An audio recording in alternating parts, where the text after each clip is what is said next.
nuevo presidente de Colombia. Una ceremonia, por cierto, llena de simbología, otros dirían llena de polémica. En todo caso, vamos a conversar con dos personas que tenemos en línea telefónica. Ricardo González, él es periodista, analista político colombiano de la Universidad del Rosario en Bogotá. Y también Pablo Quintero, politólogo, consultor político, asesor comunicacional y de campañas electorales, profesor de la Universidad Central de Venezuela. Le damos la bienvenida a los dos. Vamos a comenzar por Colombia. Vamos a arrancar con el profesor González, Ricardo González. Bueno, para que nos dé su perspectiva de lo que fue ayer, tanto simbólicamente como lo expresado por Petro en su primer discurso como presidente. Muchos dirían pues que tuvo un tono ideológico bastante marcado, pero dejemos que sea el profesor González quien nos diga. Muy buenos días, profesor, lo saludamos. Hola, sí, a ti es un saludo muy especial a todos allí en Venezuela. Sí, realmente una posición cargada de mucho simbolismo, de mucha, digamos, nostalgia del presidente Petro hacia su pasado en la guerrilla del M-19 y de ahí varios símbolos que estuvieron presentes como la espada de Bolívar y quien le entregó la banda presidencial. Si quieren, les cuento básicamente estos dos Por favor. hechos. El primero es que en la Constitución colombiana está previsto que sea el presidente del Senado el que le impone la banda presidencial al presidente de la República. El Ujú. presidente Petro estaba ya de pie para recibir esa juramentación y el senador Roy Barreras en ese momento, pues, que hace parte también de la coalición del presidente Petro, llama en ese momento, dice estas palabras textuales, a una hija de la historia, a una hija de la guerra en el país, y menciona a María José Pizarro, hoy Ujú. senadora también de la coalición de Gustavo Petro, hija de Carlos Pizarro, quien fue comandante del M-19. En Ujú. ese momento se alboroza el público en la Plaza de Bolívar, que en otro hecho inédito se llenó en una posesión presidencial de ciudadanos del común. Sube María José Pizarro y le impone la banda presidencial a Gustavo Petro, cerrando, digamos, ese ciclo del proceso de paz que había iniciado, que había tenido el M-19 hace ya 30 años. Ujú. Y ya Gustavo Petro, como presidente de la República, pues dice que su primera orden es traer a la Plaza de Bolívar la espada de Bolívar. La espada de Bolívar, que había sido, digamos, el mito fundacional del M-19, Sí. el robo de la espada de Bolívar por parte de esa guerrilla había sido la presentación en sociedad en 1974 de esa guerrilla. ¿Qué pasa? ¿Por qué Petro ordena traer la espada de Bolívar, símbolo del M-19? Porque el ahora expresidente Iván Duque no la había querido prestar para que estuviera presente allí en la posesión. Así que esos dos hechos fueron, digamos, los símbolos que marcaron la posesión, que por supuesto estuvo también llena de contenidos, de propuestas, de ideas y de líneas que ya Gustavo Petro lanzó como lo que va a ser su gobierno estos 4 años. Bueno, sin duda, como usted dice, pues Ricardo, esto, la simbología no es gratuita, la simbología lleva implícita una orientación ideológica y es lo que le vamos a preguntar a Pablo Quintero, politólogo, consultor político, asesor comunicacional y de campañas electorales. Pablo, ¿cómo estás? Buenos días. Oye, este primer discurso de Gustavo Petro, ¿cómo lo sentiste? Bueno, buenos días, gracias por la invitación. Sí, un discurso quizás muy enfocado al público colombiano. Vemos que no habló de la migración venezolana, no habló de Venezuela, por supuesto, es un discurso muy enfocado a los colombianos, donde lo que quiere reflejar es que es una nueva era lo que le espera a Colombia con muchos cambios por venir. Entre ellos habló se refirió al cese al fuego, llamando un poco más a lo que es la paz de los colombianos, después de los conflictos tan sangrientos que han tenido a lo largo de su historia. Habló de los crímenes de Estado, la guerra contra las drogas, la economía productiva, la sociedad del conocimiento. Es decir, los puntos claves Ujú. de este discurso fueron muy enfocados quizás a lo interno.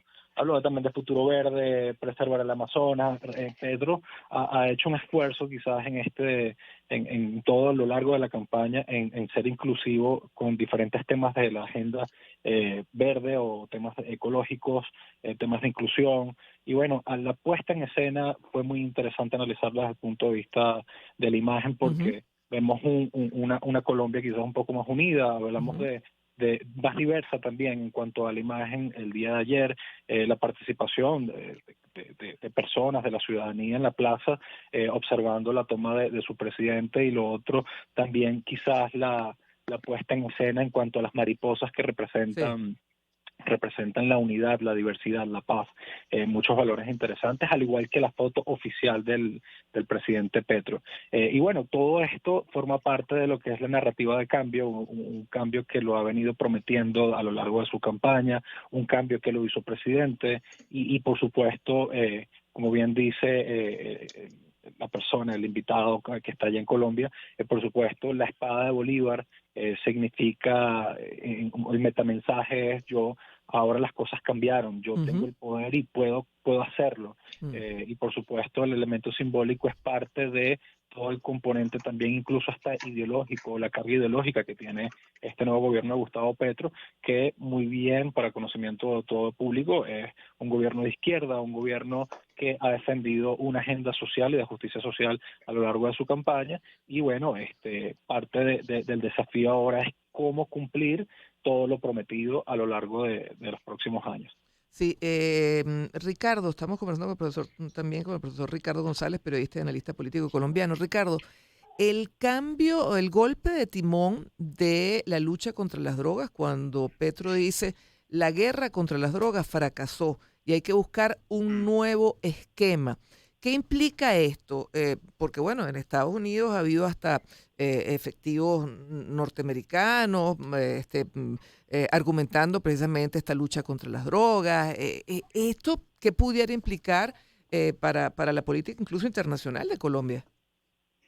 Miren, les cuento rápidamente para meterme en esta respuesta. En el discurso de Petro, que duró 56 minutos y leyó 21 páginas, Ujú. mencionó 10 veces, 20 veces, perdón, 20 veces la palabra paz. Fue la palabra más mencionada, que da cuenta de su prioridad, que no estaba tan marcada en campaña.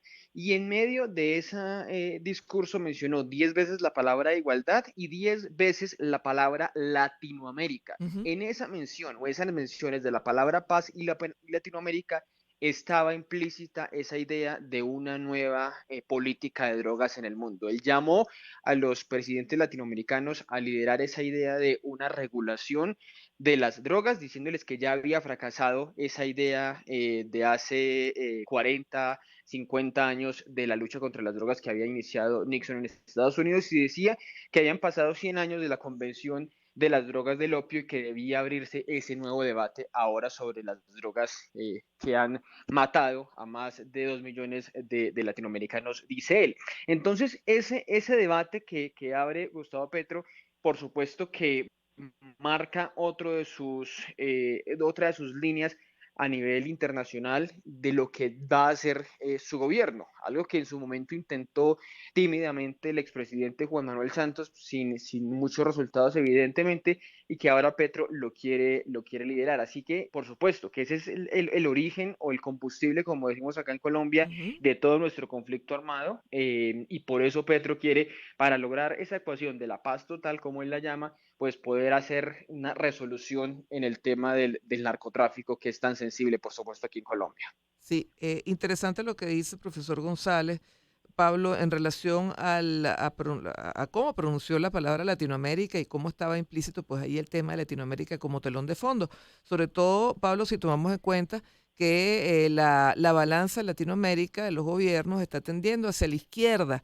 ¿Qué pudiera implicar este gobierno de Petro? Además, tomando en cuenta que si nos vamos incluso las próximas elecciones, Lula pues está con una amplia posibilidad de ganar. Entonces estaríamos hablando de los países más importantes del continente con gobiernos de izquierda. ¿Qué puede implicar esto, Pablo?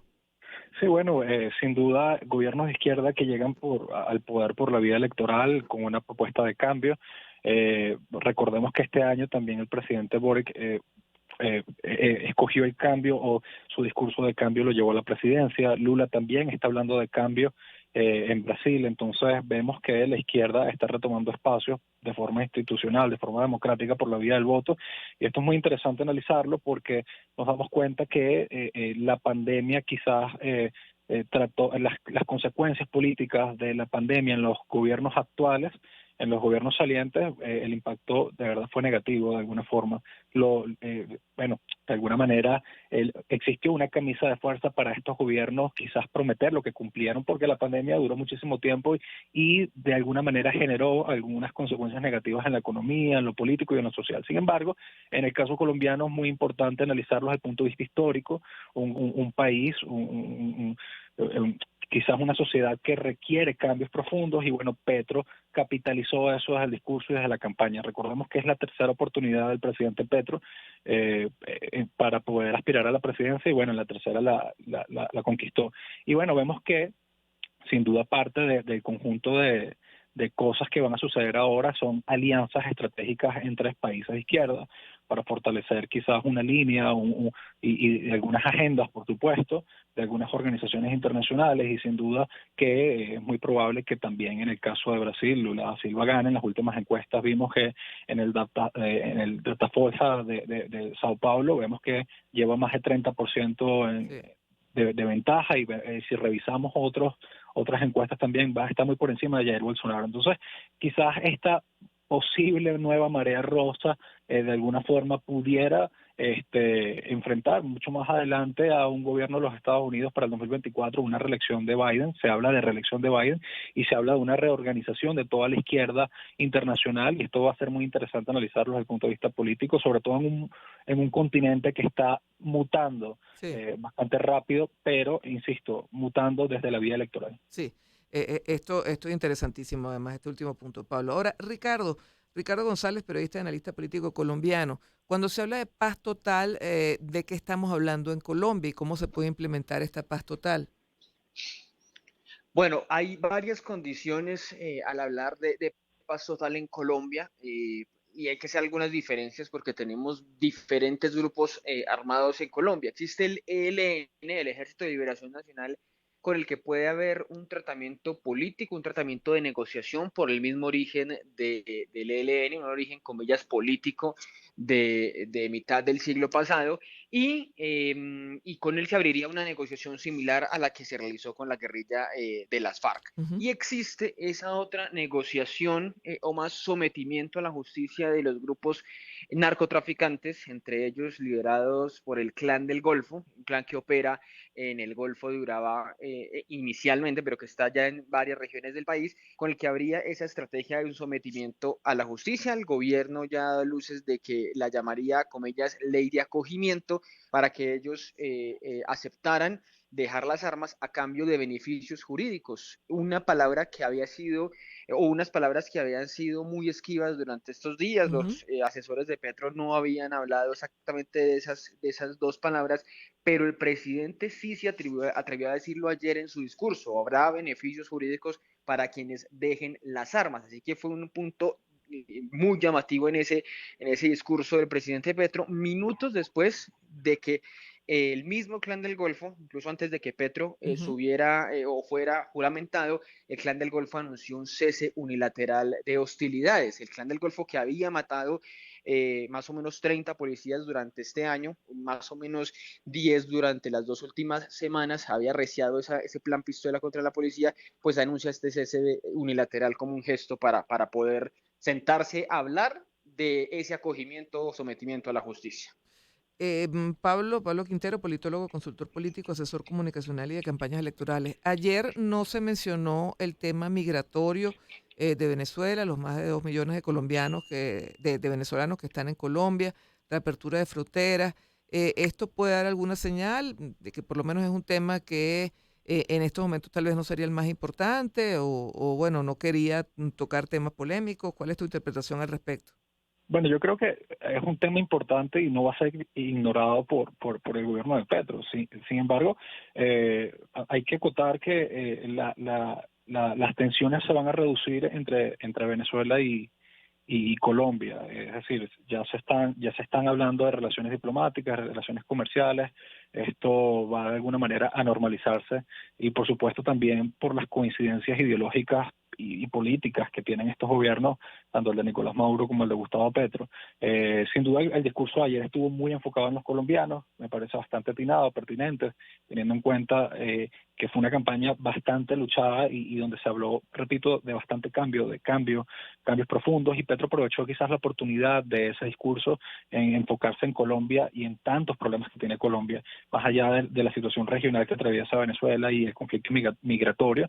Era pertinente para él demostrar con su discurso, con su imagen, con la puesta en escena, que era un gobierno que iba a entrar cambiando, iba a cambiar cosas, incluso hasta estéticas de entrada. Sí. El caso venezolano va a seguir siendo un tema a tratar sobre la mesa, quizás con un abordaje un poco más propositivo, menos dependiente de otros países, de la Casa Blanca, etcétera. Quizás aquí no va a existir tanto tutelaje, aquí ya va a existir una interlocución mucho más directa entre estos dos gobiernos, el de Venezuela y el de Colombia, y por supuesto se van a tocar temas en relación a lo que es política exterior, cooperación, etcétera, etcétera. Yo considero que, por supuesto, dada la inclinación política, ideológica de izquierda que tienen estos gobiernos, van a existir muchísimos temas de carácter geopolítico que, bueno, van a ir sumando quizás a todo lo que vamos viendo desde el punto de vista económico, la apertura de la frontera, la reactivación de vuelos Caracas-Bogotá, ya se está hablando de eso incluso. Yo creo que esos son temas importantes desde el punto de vista económico. Desde el punto de vista político, por supuesto, podemos hablar de incluso hasta cooperación militar mucho más adelante, pero son temas que se van a ir dando a medida que pasen los primeros meses de gobierno y insisto, el caso venezolano migratorio va a seguir siendo importante, pero va a tener un tratamiento totalmente distinto, que aquí, bueno, si hablamos un poco del rol de la oposición venezolana, que no voy a entrar en eso, va a quedar incluso ya desplazado porque la interlocución va a ser entre el mismo gobierno de Nicolás Maduro y el gobierno de Gustavo Petro. Sí, profesor González, Ricardo González, periodista y analista político colombiano de la Universidad del Rosario en Bogotá. ¿Ha dado luces Petro de cómo va a ser su relación con Estados Unidos? Sí, el presidente Petro se refirió a la relación con Estados Unidos desde el primer día. Dijo que quería llevar adelante tres cosas. Una renegociación del TLC, el Tratado de Libre Comercio, una conversación alrededor de la extradición, Ujú. de cambiar ese tratado de extradición que existe entre los dos países para que eventualmente se permita no extraditar a los ciudadanos colombianos, sobre todo a los narcotraficantes, a cambio de que cuenten la verdad aquí en Colombia, pero que den información aquí en el país sobre las rutas de narcotráfico hacia los Estados Unidos. Y tercero, un tema que seguramente le simpatiza mucho al presidente Joe Biden, que es el relacionado con el cambio climático. Llevar a cabo una Ujú. conversación más de alto nivel sobre el cambio climático, y ayer ya lanzó una idea que la había también propuesto el presidente Fernández de Argentina, que es cambiar deuda externa Ujú. ante el FMI, ante el Fondo Monetario Internacional, a cambio, cambiar esa deuda externa por inversión interna en la lucha contra la crisis climática. Así que son esos tres puntos que Petro quiere llevar a cabo con su embajador en Estados Unidos, que es Luis Gilberto Murillo, un hombre afro que fue candidato también a la vicepresidencia en las elecciones pasadas. Sí, 7:50 minutos. Pablo Quintero, politólogo, consultor político, asesor comunicacional y de campañas electorales. A ver, dentro de este esquema que estamos viendo, Pablo, eh, ¿cuáles crees tú que pudieran ser aquellos ítems en los cuales pudiera tener más problemas Petro para implementar su política? Bueno, van a seguir existiendo algunos problemas relacionados con la guerrilla, por supuesto. El tema económico post pandemia ha afectado a las naciones del mundo, no solamente a Venezuela, sino a muchos países. Creo que uno de estos retos va a ser ese desde el punto de vista global. Por supuesto, también generar gobernabilidad, mantener pactos, mantener acuerdos para darle estabilidad al gobierno, porque es un gobierno que, de alguna manera, desde el punto de vista de nombramientos, en cuanto a sus ministros, ha sido bastante amplio. Ya Sí. Petro lo ha manifestado en las redes sociales. De hecho, cada nombramiento lo comunica con gran cacofonía en las redes sociales. Pero el reto de este gobierno, de este nuevo gobierno, como el reto de muchos gobiernos, es construir gobernabilidad para los primeros días y de alguna manera mantener o darle cumplimiento, mejor dicho, a las promesas.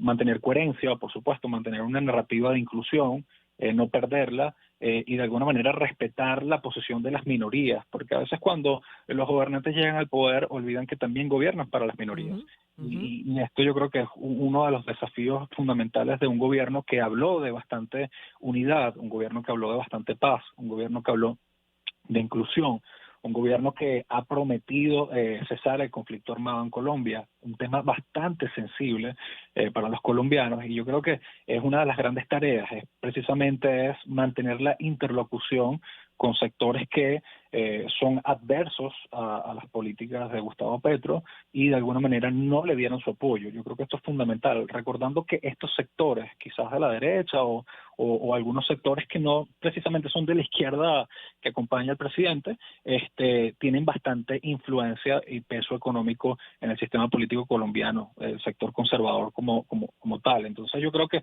ese es quizás uno de los grandes desafíos para generar precisamente gobernabilidad, para generar precisamente soluciones a corto plazo para los colombianos, porque además esto se va a esperar mucho. La gente va a querer ver cambios sustanciales y cambios incluso tangibles que de alguna manera le den credibilidad a este nuevo gobierno. Sí, 7:52 minutos. A ver, dentro de lo que estamos viendo, Ricardo, profesor Ricardo González, la reacción que hubo ayer en Colombia, sobre todo en los sectores de oposición, ¿cómo piensa usted que se va a desarrollar esta relación oposición-gobierno? Y bueno, en general, pues entiendo que estos primeros días, pues estamos en plena luna de miel, pero Petro tiene un amplísimo margen de la población a su favor, ¿no? Sí, pues varios puntos ahí. Una encuesta revelada hace un par de semanas ya hablaba de un 62-63% de favorabilidad al presidente Petro, diciendo justamente, o coincidiendo con lo que tú dices de la luna de miel. Estamos en esas primeras de cambio, en esos momentos en que todo es armonía antes de gobernar, en ese momento en el que Petro se ha reunido con varios sectores políticos y ha dado un mensaje de unidad. Así que digamos que hay ese momento interesante con la ciudadanía. Con los partidos políticos también los hay. Él ha logrado una mayoría momentánea en el Ujú. Congreso de la República para adelantar sus reformas. No, o sí se ha dado finalmente que les dio algunas cariñitos, como decimos aquí popularmente, algunas cuotas burocráticas Ujú. a partidos políticos tradicionales como el conservador y como el liberal para tratar de mantener esa unidad. Y desde la oposición, digamos que los únicos que se han manifestado como tal son los miembros del Centro Democrático, del Ujú. uribismo, que justamente hoy lunes darán a conocer un discurso de réplica al del Ujú. presidente Petro, comandado por dos senadoras de la República.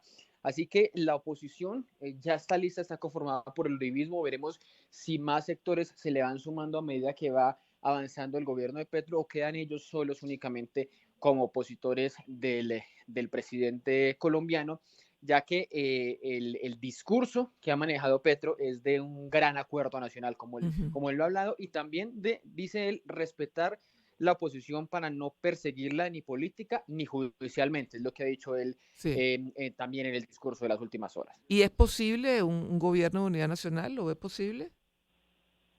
Pues digamos, ya está en el papel esa unidad, en el grupo legislativo que armó Gustavo Petro con los liberales, con los conservadores, con el partido de la U, con el Alianza Verde, que son partidos de centro y de centro derecha, Ujú. que son, Ok. digamos, que no hicieron campaña con el presidente Petro, así como les digo, en el papel y de manera momentánea está allí. El primer reto que tendrá Petro será la aprobación de su Sí, reforma tributaria, digamos, de a sacar la plata para toda sí. su propuesta social. Esa reforma tributaria la va a presentar justamente al Congreso hoy a las 11 de la mañana y veremos ahí, y a partir de ahí, cómo termina siendo esa unidad nacional, ese Sí. acuerdo nacional que lo llama Petro. Que es un pivote importante esta reforma tributaria. Para finalizar, Pablo, Petro, mucha leyenda negra sobre Petro, decía, bueno, que era un hombre de extrema izquierda y que Colombia pues iba a tender hacia una extrema izquierda dentro de su política, pero hasta ahora pues pareciera que es un hombre pues que es bastante amplio, ¿no? Me gustaría tu opinión al respecto. Sí, bueno, las izquierdas no se parecen a pesar de que exista un miedo profundo desde el punto Ujú. de vista venezolano. Si revisamos lo que ha sucedido en nuestro país en relación a esta tendencia, a esta posición ideológica, por supuesto que hay temor, ¿no? Pero no podemos analizar los sistemas políticos de la región en base a una experiencia personal. Yo creo que eso sería sesgar el análisis, teniendo en cuenta que Colombia tiene un proceso histórico, tiene una cultura, tiene unas instituciones, tiene democracia, tiene unos actores políticos totalmente distintos, con una naturaleza y un comportamiento diferente. Mm. Por supuesto que todo lo que tiene que ver con izquierda, con socialismo, da un poco de miedo en cuanto bueno, lo que ha pasado en Venezuela. Estamos hablando de expropiaciones, estamos hablando de falta de institucionalización, no democracia, en fin, una gran cantidad de problemas, pero yo sí considero que habría que esperar un poco más, quizás los primeros 100 días de este gobierno para ver qué tanto está formado en cuanto a cumplir sus promesas. Y lo otro también es ver de qué manera existe un balance y unos pesos y contrapesos necesarios para que la democracia y las instituciones se fortalezcan. También es interesante ver cómo en Colombia existe una democracia. La alternabilidad del poder es democracia, no solamente el voto y el respeto a las instituciones. Y eso lo vimos ayer. Sí, sin Y es duda alguna. importante darse cuenta que esto es saludable para cualquier sistema, Sí. que presidentes puedan respetarse, puedan dialogar, existe una transferencia de poder sana, en paz, civilizada, donde hay una subordinación a la Constitución, una subordinación a las instituciones y donde evidentemente está la ciudadanía allí observando eso. Yo creo que es una imagen muy poderosa Sí. que no podemos descuidar. Y porque, repito, es lógico que exista un miedo, es lógico que exista, desde Venezuela me refiero, temor a escuchar discursos rimbombantes, algunos con exceso de populismo, demagogia, pero yo creo que no hay que condenar cada gobierno de izquierda que se va posicionando de forma legítima y a través del voto en la región. Sí. Bueno, muchísimas gracias tanto a Ricardo González, periodista, analista político colombiano de la Universidad del Rosario en Bogotá, como a Pablo Quintero, politólogo, consultor político, asesor comunicacional y de campañas electorales y profesor de la Universidad Central de Venezuela. 7:58 minutos, momento de la pausa. Regresamos.